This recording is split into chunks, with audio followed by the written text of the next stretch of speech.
Hey, it's Zave. We've got some new characters teased a few weeks ago, and I finally have the time to sit and really look into their designs. The first one we're looking at is Augusta. This is a 10 out of 10 design. The first thing that my eyes were drawn to is that fat ass sword. Now, Kuro is obviously inspired by plenty of other games and anime. The most recent in-game example I can think of is Lupa's sword being a near direct copy of Malekith's Black Blade. Augusta's sword looks like a weapon from Elden Ring 2. The Grafted Blade Greatsword, a crude and brutal looking weapon.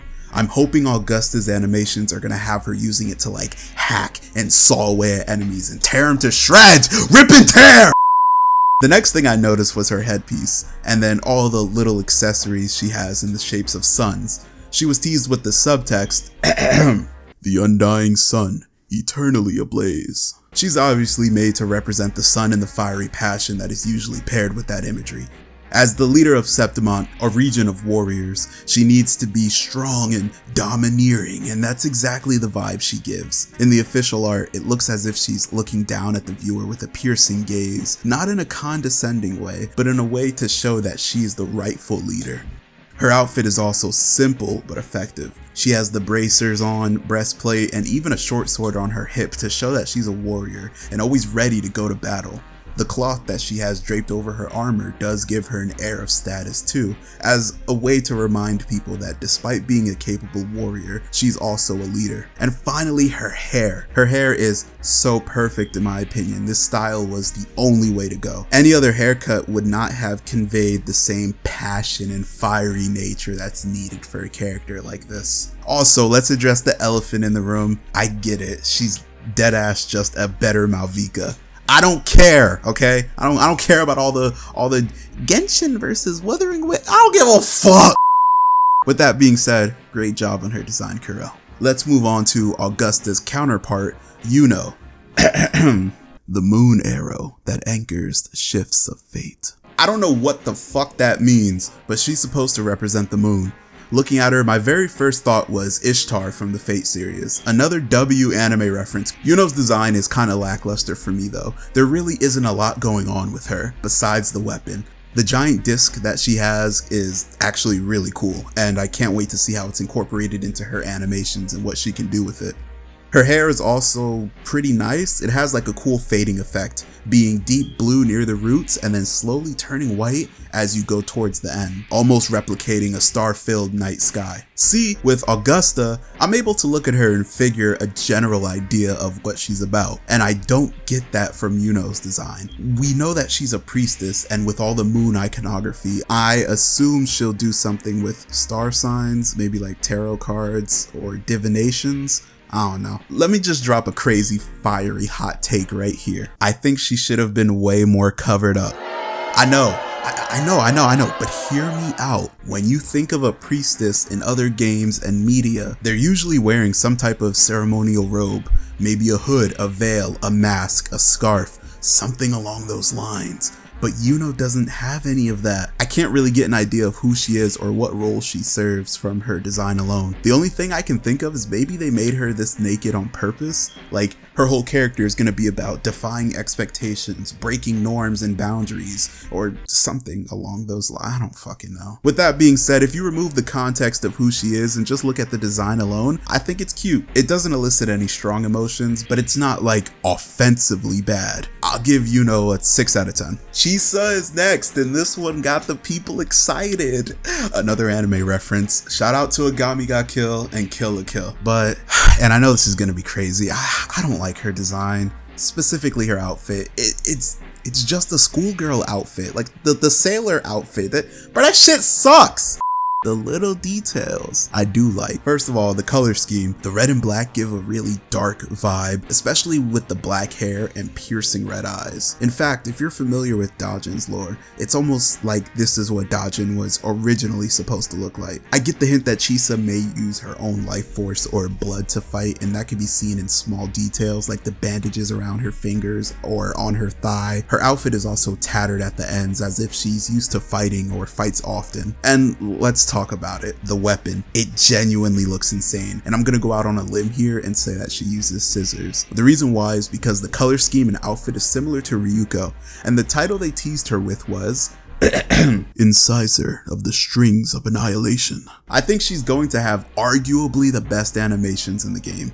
I don't know why, I feel it in my loins. Overall, I give Chisa a 7 out of 10. Frolova. I was never a fan of her, and I'm still not one. However, I'm giving her design an 8 out of 10. It's damn good. She's an orchestrator or a conductor, the one who's responsible for most of the events happening, but she controls things from behind the scenes. In the story, despite facing her a few times, we never actually fought with her directly, only against her creations and shit. Now, I may have some bias because I may have hypothetically potentially maybe seen her animations, but let's just say that the idea of orchestrating things from the backline and not lifting a finger herself was conveyed perfectly in her combat animations. She has a striking color scheme, being red, white, and black, which is shared among all of the Fractidus, but she utilizes it quite well in her outfit. Her dress's underlayer having a black bottom, white top, and a red overlayer to blend it all together. Her hair is white with slight pink highlights, and her stockings are black with deep red accents. They really cooked with the colors here. I like the actual outfit itself too. It really suits her and sets her apart from the rest of the cast. It's impossible to mistake Frolova for anybody else. She was teased with the subtext, the long-awaited performance. And in-game, she talks about performances all the time. She's essentially an insanely creepy theater kid, and that was conveyed perfectly. Nice job, Kuro. Q-Yuan. Q-Yuan. Am I saying that right? I'm about to just call him Jaquan for real. I'm probably not saying that right, but holy shit, they cooked with Jaquan here. 10 out of 10 design. His subtext is, the lone wayfaring swordsman.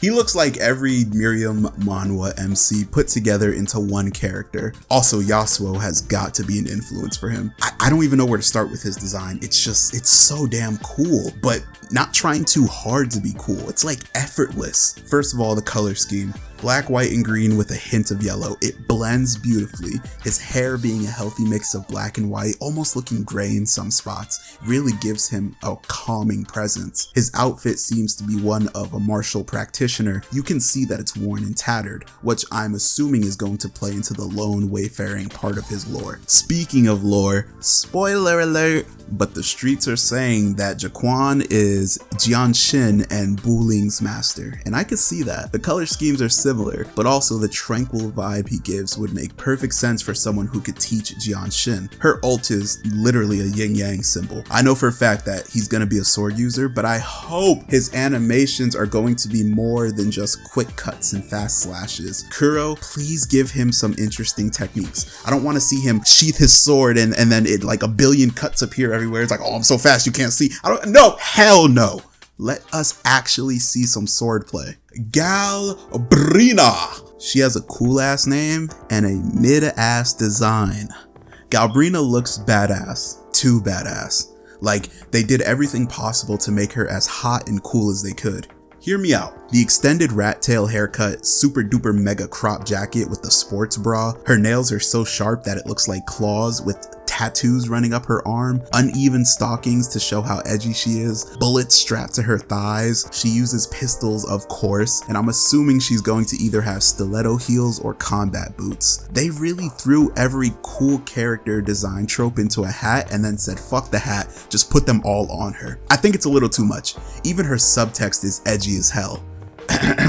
Devil, ever bathed in purifying flames. Man, what the hell is we talking about? To emphasize my point, let's look at one of the most badass characters in all of fiction, Dante from DMC. Dante's outfits are never crazy. In fact, he low-key dresses like a loser. Trench coats are not as fashionable as people think. All he wears most of the time is a shirt, which is optional, A coat, some regular pants or jeans, and boots. That's it. What makes Dante a badass is not his design, it's his writing. The way he acts, the way he talks, the way he fights, everything he does is what makes him cool.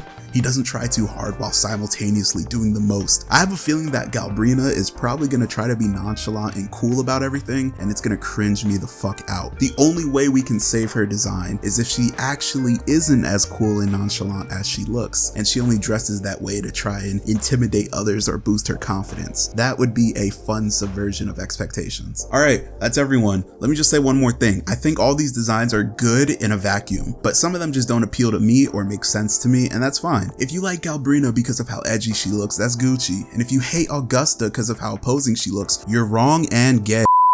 That's fine too. Let me know who you like and who you don't like and who you're excited for, who you're pulling and who you're skipping and how your day was and what you eat and all that other bullshit. Alright, I'm dipping. Peace.